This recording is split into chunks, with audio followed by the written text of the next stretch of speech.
All right, everybody. Here we are, here on another episode of Core Issues. And if you are watching this, you're seeing the Anchor FM screen up here, and that is the sponsoring site that covers all my Core Issues podcasts. I want to give a big shout out to them like I usually do.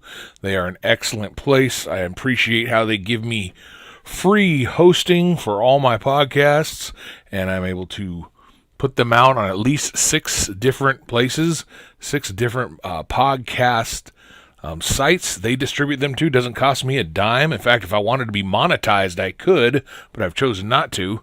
But you can catch Core Issues Podcast, pick up all the episodes on Breaker, Google Podcasts, Overcast, Pocket Casts, Radio Public, and Spotify, as well as the RSS feed. So they've set all this up. They've done an excellent job with this, and I really appreciate Anchor FM and what they do for me as a podcaster, as a tiny little podcaster, just trying to use this as a good platform to get information to people. So anyway, that again is the Core Issues podcast, can be found on Anchor FM and in all the places they distribute it to it for me. So enjoy Core Issues and other podcasts with Anchor FM.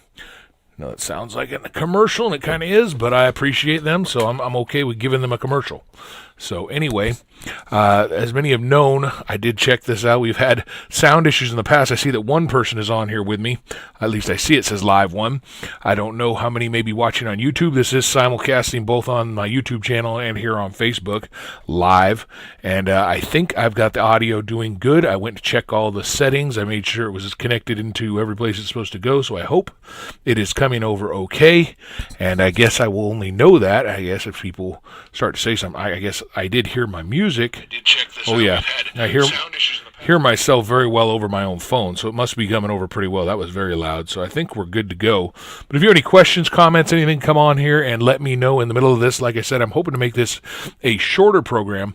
I've talked to people at church, talked to other people, and tried to give them this information, and there's been so much of it on vaccines and stuff, and you can take a long time and do these huge recordings, as I have done several episodes on it. But I wanted to make this one short so I could get the information to you that it won't take you forever to go through. A few more gross things I've seen with testing and things that deal with these vaccines and deal with embryonic fetal cell research going beyond standard vaccine stuff.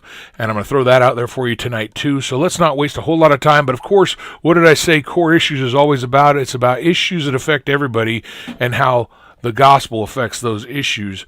And you see, these are gospel issues because we're talking about abortion, life and death is what this is all about. Our lives are about living for the glory of God, so that when the day we die, we have a testimony to the glory of God in that life, and we are going to go and spend either eternal life or eternal death.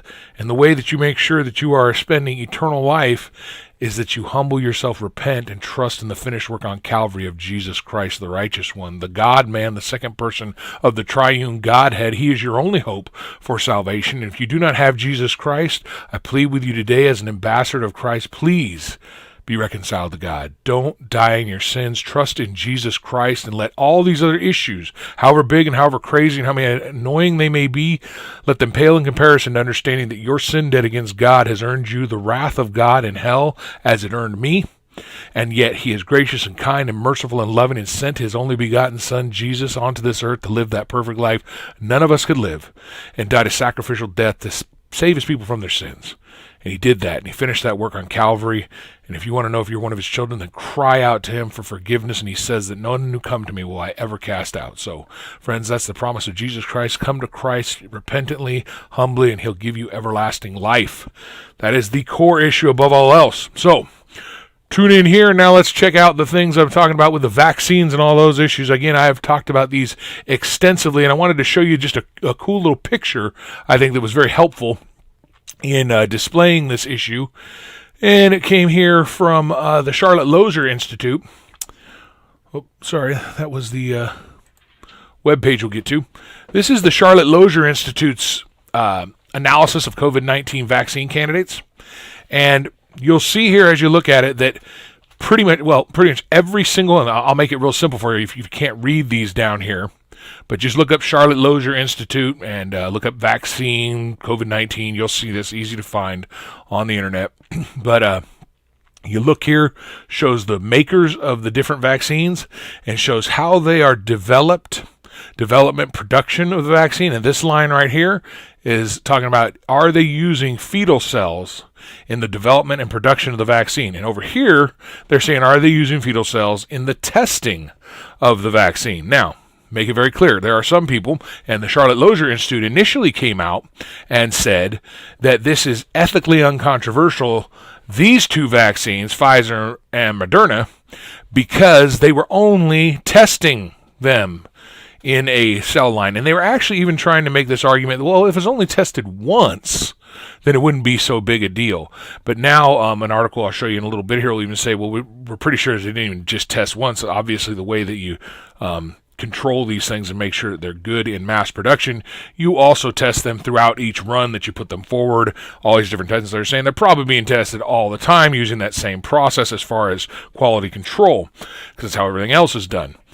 So, but regardless, whether it was tested once, whether it's tested 100 times, it doesn't really matter. Every single one of the major vaccine programs, the two that are out right now, Pfizer and Moderna, have been corrupted by being tested in aborted fetal cell lines, HEC293, I believe, which means human embryonic kidney cells. You can check that out. Again, you watch one of my older episodes, you can watch tons of stuff. I show lots of articles, and I'm just showing you here the summary. There it is, right there on the easy to find. And Charlotte Lozier later on decided, after they rethought this and realized the more testing is going on, realized, maybe we shouldn't have spoke so soon. Maybe we jumped the gun on that, and that's what you're going to see actually here in this article by, let's pull it up here, not the COG for Life. I want to make sure I pull up the right one here. Maybe it is the COG for Life. Let's see what that one is. Yeah, here we go. This is key. I wish I could drag it up the little thing, but the way this program works, if I drag it, it drags the whole picture up. So I'm going to scroll. You can see this whole article, comments, everything going on with this. But the key is the headline. Key for you to know here, and you can check this out later. COVID-19 vaccine and HEC293 testing and production are ethically equal. Friends, this is a Catholic organization, Children of God for Life. They call themselves Children of God, even though they are lost without Jesus Christ, with their apostasy, worshiping Mary and the Pope and all of that, but yet they have at least some understanding of ethics and the Bible, and they're even coming to the conclusion, the writers here and people figuring this out, going, if you test on a baby, fetal cells, or you produce in the fetal cells, is irrelevant. Both of them are ethically equal. They're both ethically evil. And I was going to draw up a little chart, but I'm going to leave it to you to believe that that's simply understood. And I'm not the only one saying it. Lots of people are saying it. But I want you to disregard a lot of the talk from a lot of these quote-unquote Christian scientists and doctors and ethicists saying to you that it's okay. And I just want you to think about it. It's because if anybody says it's okay, it's because they're really not thinking about the horror of abortion. I'm going to show you some more of the horrors just in a little bit here. But friends, if there's a big circle out there, we just had this big circle, the only ethical use of aborted babies is sadly their burial and the weeping over them, because that's the only ethical thing that can be done after they've been murdered by their children. If you in any way use them for research, for development, for any purpose, then there is no profitable ethical use for them. There is no ethical excuse for you to be using aborted fetal cells for any way, shape, or form. That is how sick our nation and our world has become, in that we have quote-unquote Christian ministries and Christian doctors and Christian scientists going out of their way to try to explain away how you can ethically use the fetal cells of aborted image bearers of God and other parts of them, as we'll show here in a bit, for research. For all kinds of things, not just vaccines. That's the sad thing. It's all over the place how they're being used. And as you know, with the new Biden-Harris administration coming up, it will become great more use. There will be no restrictions, whereas Trump restricted it to at least a little bit. All the restrictions will be dropped, and new venues, I'm sure, will be opened under the Biden-Harris administration in this research, and the wickedness will abound even more than it already is.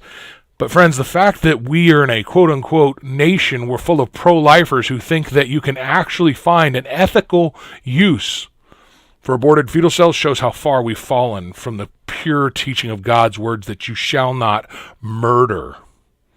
If they had ever taken a baby and found out a way to sacrifice it on the altar to Molech, and they found a part that endured the heat that was better formed for some reason, they learned how to use that baby's organ and or bone or whatever it was back in ancient Israel or in one of the other ancient pagan lands that would be good for the help of other people, and they'd say, well, we collect the bones and we use the bones to take care of other people and help heal people, but we wouldn't take part in actually sacrificing them.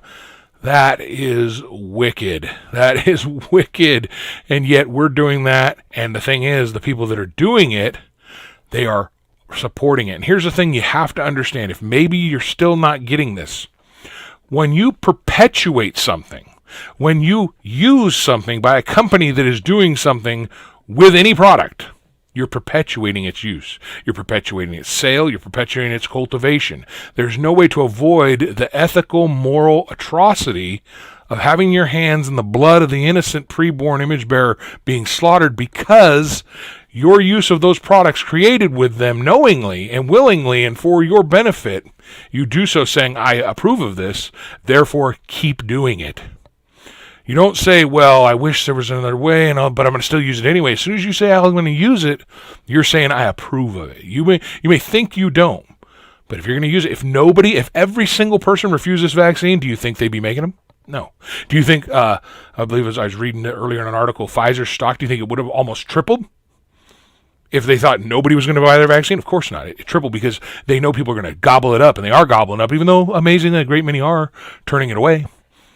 Because they see the ethical, the moral, and they're just fearful of the medical response. But friends, if you are touching these things tied into the murder of the preborn, you've got blood on your hands. It's part of you're attached to it because you know how it's come to be, and you're taking part in it. But it's like I said, I was going to be short with that. I just want to throw that out there. For some reason, people are still thinking there's an ethical way to use murdered babies for your medicine. You're out of your mind. I'm sorry. That's not biblically accurate. That is not saying you shall not murder, not profiting from it. It's not loving your neighbor as yourself to perpetuate the continual murder of those preborn image bearers. So I figured I would just show you this page. I've talked to you in the past about aborted fetal cells and aborted fetal tissue, going beyond cells, being used in the projects that are called humanized mice. So I want you to see this. Look at this. I just did a Google search. Humanized mice abortion. I did that because I wanted to make it really simple for you to see the depth of the depravity of what is going on here. Right here, as I scroll down, look at this picture right here. I'm going to extend this page up a little bit as bigger as I can as I'm over here. See this page here? You can check this out. Just do that own Google search if you want to look at this more detail. But you see what this is right here? And this is from CNS News. This over here from Cell.com. I'm going to show you this picture from something else a little bit later. Here's from The Sun. But you see what this is showing right here? This is showing humanized mice models. Now, some of them use cells. They just use cells of human beings. Sometimes they use adult cells, okay? But look right here what we see. You see that right there? That's a thymus. That's a liver. And you get cells and stem cells from bone marrow transplants from there. Implant thymus liver. See, there's the cells from it. That's one way. And then they actually implant the actual thymus and liver. Now, what size thymus and liver do you think is going to fit inside a mouse? That's right. Fetal thymus and liver. In other words, aborted babies. Yes, they're using aborted babies to research human beings with mice. They're using mice. They call them humanized mice. Here it is, development of humanized mice, nature.com. I've got another picture of that I put out here. And just going to show you those to say, look at how wicked and how corrupt we have become. This right here, if you can see that, see that hair? This is the sign of mice. There's a mouse. Let me try to get that picture up. I don't know. I thought I put it in here, but I maybe did not. I maybe did not add that because I'm not seeing it up here. So let's add that source here so you can see it. Sorry, I should have had this faster, but I did save these, so we put it here. It is. There you go. Let's just drag this down so you can see it right here. That's from that article, so you can see where I showed you. Now you can just see the picture I saved of it. Right there. The mouse originally. And this is human skin grafts after a second trimester aborted baby. In other words, a second trimester image bearer of God who's been slaughtered by the selfishness, sacrificed by the mother, maybe encouraged by the father. A murdered baby. Make it simple. Murdered baby, second trimester. Their skin was literally removed from them and was grafted onto mice. And you can see these are the processes of what the human hair growing on a mouse. If that's not Frankenstein, sick, wicked garbage, I don't know what you think, folks. I don't know where your moral compass floats to. This is human hair. You see the brown on the white? You see all this different looking hair? This is human hair transplanted from a murdered baby onto a mouse so that they can test disease resistance and different things entering into skin. They're on mouse hair and mouse scalps covered with human hair and scalps. And over here is the thymus, spleen, human spleen. These are here the parts of the organs that they take out of the aborted babies and put into the humanized mice. So yes, this type of wickedness abounds, and you can find it all over. I wanted to show you the whole search so you could just see. This isn't just some out of the blue, I threw one up there and it was nothing. There's a real easy one to see. I've shown that one in my last videos. I go through the whole articles, real picture to see real easy to see the picture of the irradiated mice. Then you actually see where they actually insert the thymus and liver into the mouse, and then they test and develop a human system, immune system, as they work on the mouse. This has been doing in Pittsburgh University. This stuff's been going on. So that type of sick wickedness, I had not seen the new stuff for you. I had not seen them growing the hair on the mouse before. I'd seen them experimenting with livers and stuff inside, knew they were using cell lines. So the next time you think that, somebody's just doing mouse testing, well, mouse testing, that can't be that bad, right? I mean, next time you see something about just doing testing on mice, think again. Could be humanized mice they're doing the testing on, because it's the only way to get really good results for if it's going to work the diseases and things on humans. So they use humanized mice. Friends, the vaccines and the medical industry is massively using aborted fetal cells, aborted fetal tissue. They're using murdered babies and their body parts to profit from. And they've been doing it for a long time. It says in one article, since the 80s, it's been prolific. It's been active and big.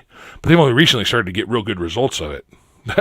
Wickedness. This is Frankenstein, Mengele-esque. And for those people who don't know who Mengele is, Mengele was the Nazi doctor who was experimenting on the Jewish prisoners and torturing them to death and seeing what they could stand and finding great medical advances in the torture and the wicked things he did to them.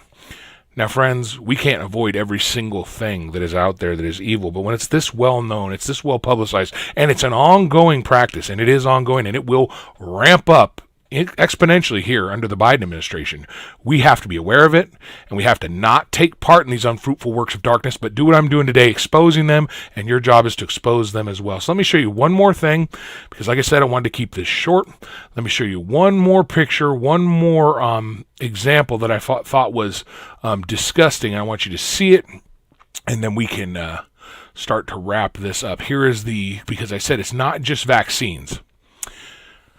Notice this. Now, this is from an article in 2015, okay? So it's been going on, and this stuff is going even further and will be, like I said, going much further here now, starting in the Biden-Harris administration. But look at this here. Fetal tissue research by discipline. U.S. National Institutes funded 164 projects using human fetal tissue in the 2014 fiscal year. And if you remember seeing that other webpage, you saw this was here. I didn't just make this up. You can go find the webpage, check it out, see what the sources are and everything on this. But look at how much of fetal research, murdered human beings, are being used for HIV/AIDS. 39% of the tissue. So it's not vaccines.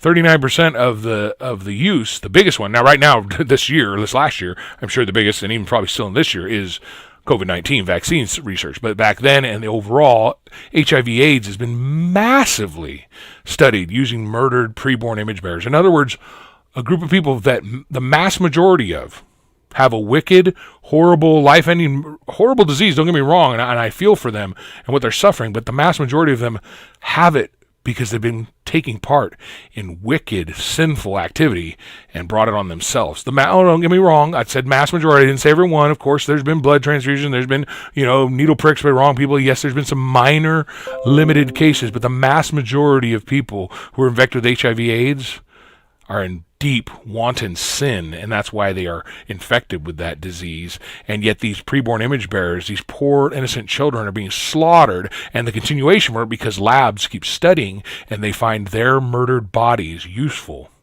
for the research for this disease. Now, developmental biology, that's going to be dealing with your vaccines and things like that. That means all types of things. Human biology, that is taken into account, kind of a rounded, big eye development disease. They're working on blindness, glaucoma, all these different things. Other infectious diseases, hepatitis C type things like that. Miscellaneous things like type 1 diabetes. Now, another one that's up here, I don't know where it falls into these, but another big one I've studied up and read on in previous articles is things like what is that? Cerebral palsy, like Michael J. Fox, his part with this. And the sad thing is, and then down here, look at this one. 1% into the fetal tissue repository. In other words, they store it up. They keep storing up. Now, how many millions of babies are they murdering every year? Millions worldwide. About 1 million from Planned Parenthood alone each year. Over 3,000 a day here in the land of the free, home of the brave. Our wickedness on parade. 1% of all the research of it back in 2015 was part of a fetal tissue repository. In other words, they're storing it up so that when there's times like the Trump administration, they may not let them get at it as easy. They may not get at least government funding for it, and they have to pay for it themselves. They've got a repository on ice, and they can store away so they can work on it, have plenty in reserve for their work in case there's kind of hiccups in the legal process. This is the type of wickedness there is, folks. There's organizations, whole businesses that make their money off of selling dead baby body parts. Again, you've all seen the videos from Planned Parenthood, seen the undercover videos of them selling the parts, and they sell them to organizations, to quote-unquote medical groups, and then they chop them down, organize them, and make them detailed, and then you go online, you find the exact parts you want for your scientific research. Again, friends, there is no ethical way to take part in using murdered babies' body parts, no matter how small or infinitesimal they may be. We are perpetuating that evil because of the wickedness of abortion. That's why abortion must be abolished, because it's a wicked evil that is perpetuating this type of garbage on top of the just active frontline murdering of children. Beyond that, all this garbage is taking place. So just know there is absolutely no ethical vaccine out there. There are some that if you go look at that list, like I've shown before, there are some that they don't know. There's some that I believe Children of God even talked about, where they say that there's possibly some, actually it was actually not them, it was the Charlotte Lozier picture I had in there. There are some that might possibly have no, that's not that one. I got that one again. I just get rid of it there. You saw it. The picture I had on there with the Charlotte Lozier Institute. I'm trying to find what picture that was again. It's not the Google one. Not that one. It's like, what'd I do? Did I get rid of the thing? Yep. Yeah, it's not that one. So who knows what I did with that. Could have been underneath it. But anyway, you saw it. The picture there with the aborted fetal cells. If I can pull it up here really quick, again I will, just so you can see one more time that chart from Charlotte Lozier showing that, yes, here it is, pull it up. Here's the chart again. This is showing quite clearly that every single vaccine that is now, right now, the only ones being used right now are Pfizer and Moderna. These are the only ones approved right now for emergency use. AstraZeneca is probably the closest and on the way. It was part of Project Warp Speed. All these others, now you can see down here, with Sanofi GSK, they're early on. They haven't even made it back to this. When this was done just a month or so ago, they were at phase 1 and 2 trials. They may not be using it, and they're not using it in the production, so that's good. But it's a question mark. We don't know if they're going to use it or will use it in lab testing. We're unsure. Same with Merck. Merck isn't using it in the production, but we don't know whether they will in lab testing. So, but every single other one is either using it in direct production or using it in lab testing. Okay? So, we don't know. We don't know on a couple, and we know without a doubt with the others. There is no ethical use of murdered babies. It's a wicked promulgation of a wicked, filthy industry that no Christian should have a part of, no human being should have a part of, but no Christian should have a part of. And I want to encourage you, friends, to don't take part in it yourself and warn others about it. Again, I said I wanted to make this short, and I'm not good at being short in just about anything, and everybody that knows me knows that, but I am going to wrap up soon. I'm going to take a quick look. I see a bunch of people on here. Praise God. Thanks for tuning in, those of you who are on. If anybody has any questions, I'm just going to leave it on here for just a minute. If you have any questions, I'll try to address it. If not, I'm not seeing anything. I say I'll give it about 10 seconds for people to type, and then I will get out of here. Or if people say wait or something real quick, I will hold off. But otherwise, I'm going to get out of here pretty quick so that you can share this video and know that it isn't like the hour-long plus ones that I've done before with this. This is quite a bit shorter, significantly that way anyway. So anyway, thanks again, all you, for turning in. God bless you all. You have a great night, and I'm going to get out of here. Bye now.